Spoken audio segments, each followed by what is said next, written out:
The first thing that stood out to me about the Soundpeats Air 3 Deluxe when I unboxed them was how much I hate glossy black plastic on things like Truly Wireless headphone cases.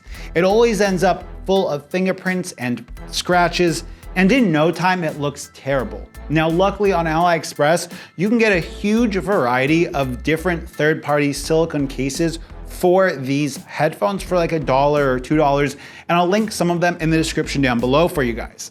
Now, if you forgot, my name is Mitchell. I'm fluent in tech, so you don't need to be. And this is my first thoughts and impressions on the Soundpeats Air 3 Deluxe. Now, this is also your opportunity to go and comment your questions and things that you want to see answered in the full in-depth review coming up on this channel. Now, the second thing that really stood out to me about the Soundpeats Air 3 Deluxe when I picked them up was just the build quality, because it's really nice. Now, as much as I hate the black plastic that's on the case, I do like the lid. There's absolutely no play in the hinge, and we don't have a floppy lid design. It's also worth noting that the lid on this case is a smart lid, smart case combination, whatever you'd want to call it. Meaning when you open the lid, the headphones begin pairing with your device, and they pair seamlessly. Another thing that I really liked about the build quality and construction was the design of the charging pins inside the case. And I'll give you guys a close up shot of them so you can take a look at it. But really, the design of the charging pins on the case as well as on the headphones means that you're not going to encounter issues later down the line with the pins breaking, because ultimately, if you break the pins or any of the charging connections on the case of a pair of true wireless headphones, you might as well just throw them in the trash. Very few companies offer replacement cases, and that's really unfortunate to see. Now, the third thing that really stood out to me about these headphones when I picked them up was the controls. They're excellent. Now, on this channel, I review dozens of pairs of Truly Wireless headphones, and if you're looking to buy a pair of Truly Wireless headphones, you might want to consider subscribing or becoming a channel member for $1 a month. You get to watch all this content ad-free. Now, if I can pick up a pair of headphones without having to read the user manual to learn the controls, it means the controls are ergonomic and easily accessible. And with these headphones, I absolutely loved it. Now, the fourth thing that stood out to me was the sound quality and the bass. Now, normally I am not a fan of the partial in-ear headphones simply because they don't deliver the sound quality that I want when listening to things like hip hop, rap, or EDM.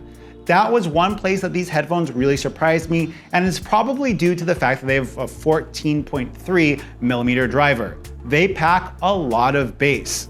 Now, unfortunately, listening to podcasts wasn't the greatest experience.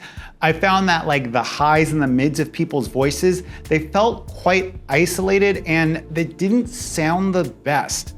I'm not sure if that's something that's inherent to this style of headphones, but if you're a podcast listener, you might not want to pick these up.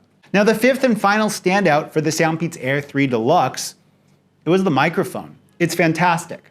Now, because they feature a Qualcomm chipset with aptX, they're going to feature the Qualcomm CVC 8.0 or clear voice capture, and these headphones feature they feature 4 microphones.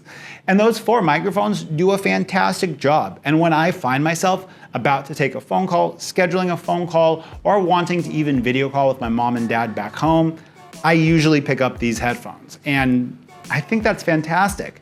The thing is that these headphones come in at a price that's about 1/3 the price of Apple AirPods, and Soundpeats is going to have an application that works with these headphones. Now, Soundpeats did reach out to me to tell me that these headphones had some type of issue with an update in the app, and not to update them yet, but I'm gonna be updating them now with the most updated version of the update, and that should solve any of those weird problems that they warned me about.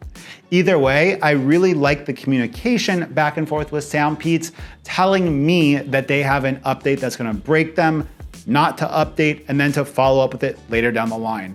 It just adds a really nice level of transparency that we don't see from other manufacturers. Now, if you guys liked this video or you have questions that you want to see answered in the upcoming review, drop the questions down below, hit the subscribe button, and if you would like to see this video without advertisements, become a channel member for $1. It goes a long way supporting the channel. Until next time, it's been Mitchell. Peace.